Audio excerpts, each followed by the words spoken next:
Sige, pwede mo nang simulan ang pagpapamalas mo ng Ren. Kung Hatson ang gawin ko, okay lang? Sige, bahala ka. Basta kung ano man ang gagawin mo, dapat may ipakita nun sa akin ang tunay mong kakayahan. Patunayan mo sa akin na higit pa sa nakita kong Ren noon ang kapangyarihan mo. Oo ba? Heto na.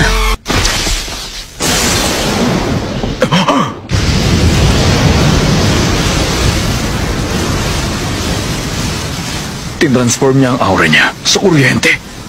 Hindi naman imposibleng gawin kung talagang iisipin. Pero hindi pa rin kapanipaniwala na natutunan niyang gamitin ang ganitong ability sa loob lang ng 4 na araw. Ano? Kulang pa ba to sa'yo? Hindi, sapat na yan. Pasado ka na. Ayos! Pero imposible pa rin ma-develop ang ganyang uri ng abilidad sa loob lamang ng ilang araw. Para makontrol mo ng ganyan ng kuryente, kinakailangan mo sanayin ang katawan mo na napakahabang panahon para mamanhid sa epekto nito. Sino ka ba? Mula kapanganakan.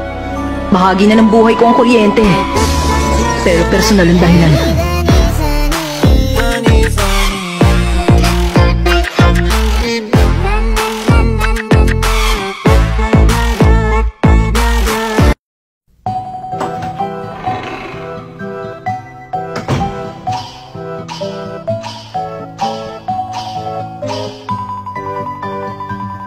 Pitong tao pa lang nandito.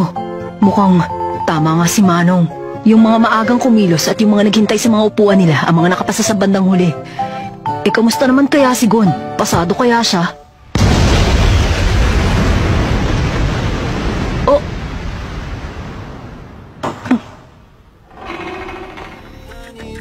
Gon!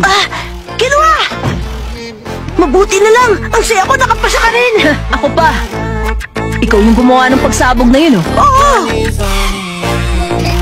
Pambihira. Nakakatakot ang dalawang batang yun.